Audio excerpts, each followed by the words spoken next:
Hola chicos, mi nombre es Andreina Granados y junto con mis compañeras les vamos a hablar del tema la coherencia, la cohesión y la adecuación. Espero que presten mucha atención al siguiente video.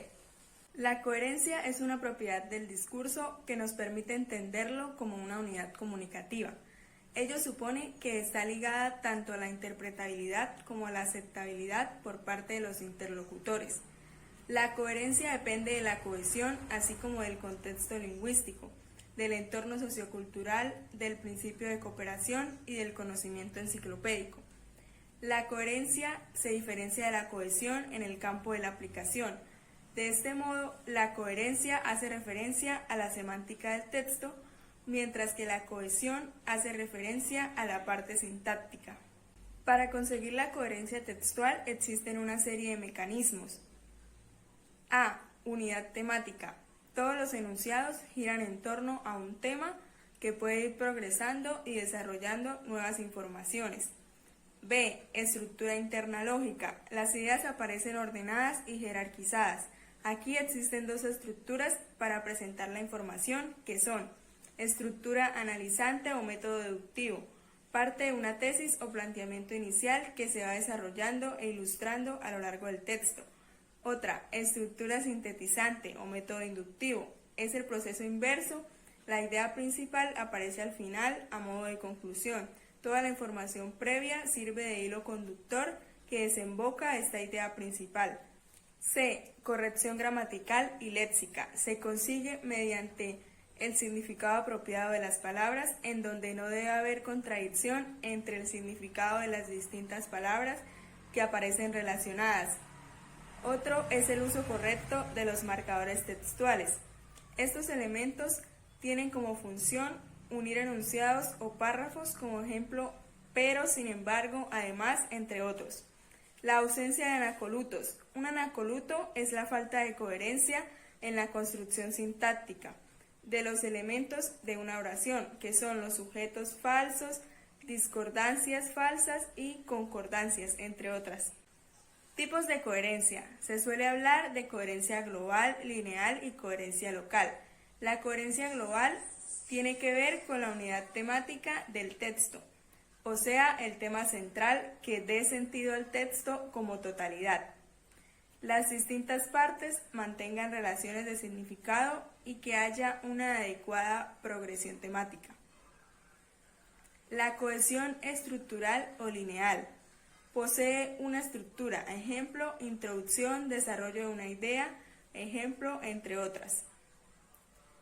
La coherencia local, que se refiere a la unidad temática de sus segmentos, al sentido cabal de cada enunciado. Hola, mi nombre es Karen Gamboa y les voy a hablar sobre la cohesión. La cohesión es una propiedad del discurso en la que interviene tanto las reglas morfosintácticas de una lengua como las relaciones de tipo semántico que se establecen entre las diferentes oraciones que constituyen un texto.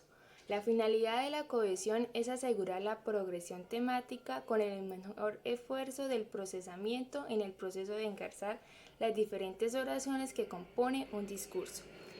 La principal característica de la cohesión es su carácter semántico y gramatical. Como ya se ha indicado, su función es el establecimiento de las relaciones semánticas en el interior de un discurso con finalidad de comisar el esfuerzo de procesamiento. Mecanismos.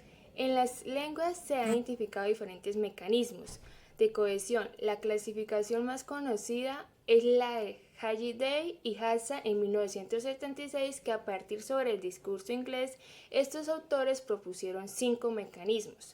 El primero, la referencia o correferencialidad, consiste en el mantenimiento del discurso principalmente a través de categorías que funcionan con valor dialéctico, pronombres personales, posesivos, demostrativos, comparativos y gramatical.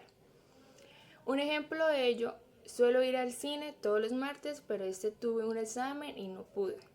El segundo mecanismo es la sustitución. Consiste en la sustitución de términos lingüísticos en estructuras paralelas. Un ejemplo: no tenemos sillas de madera, solo de aluminio.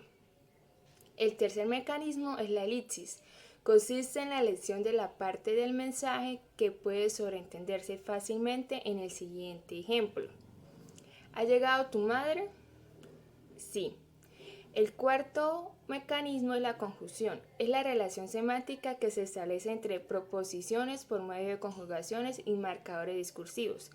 Ejemplo, son ya más de las 5 porque ya se oyen los niños jugando en el patio. El quinto mecanismo es la cohesión léxica. La cohesión léxica es un mecanismo cohesivo por el medio del cual se van enlazando palabras dentro del texto. Estas palabras pueden ser términos idénticos, sinónimos o términos basados en la misma relación. Ejemplo, he viajado muchísimo, me he recorrido todo Japón, me he recorrido toda Australia, me he recorrido también casi Latinoamérica, en fin, que no he parado. Mi nombre es Heidi Vega y les voy a hablar acerca de la adecuación. ¿Qué es la adecuación? La adecuación es la propiedad de los textos basada en el cumplimiento de ciertas normas y principios relacionados con el emisor, el receptor, el tema y la situación, y que afecta la estructura, pertinencia y comprensibilidad de un texto. Es decir, la propiedad según el texto resulta adecuado a la situación comunicativa y cómo se adapta al contexto. Un texto es adecuado cuando se adapta al tema del que se va a hablar, se adapta a la persona que lo emite o a la persona que lo recibe, es conveniente en la situación o lugar en que se encuentra, se adapta a la finalidad, se ajusta el tono o nivel de formalidad, respeta las normas de un grupo social, se adapta al nivel de lengua en el que se desarrolla la comunicación, se adapta a las normas de cortesía. Aspectos de la adecuación. Primero, la presentación del texto. Tipografía, tipo de tamaño y letra, realces, subrayados, negritas, cursivas, entre otros. Y la disposición, las márgenes y la sangría. 2. El propósito o la intención comunicativa, informar, formar, entretener, opinar, declarar, preguntar, persuadir, solicitar algo. Básicamente todos los textos se orientan hacia la objetividad y subjetividad. 3. El registro, es decir, la relación entre el emisor y el receptor, que puede ser de igualdad, de superioridad o de inferioridad. Los saberes compartidos o relación jerárquica, padre-hijo, vendedor-cliente, jefe-trabajador. Y la actitud psicológica, que será de cercanía o lejanía. 4.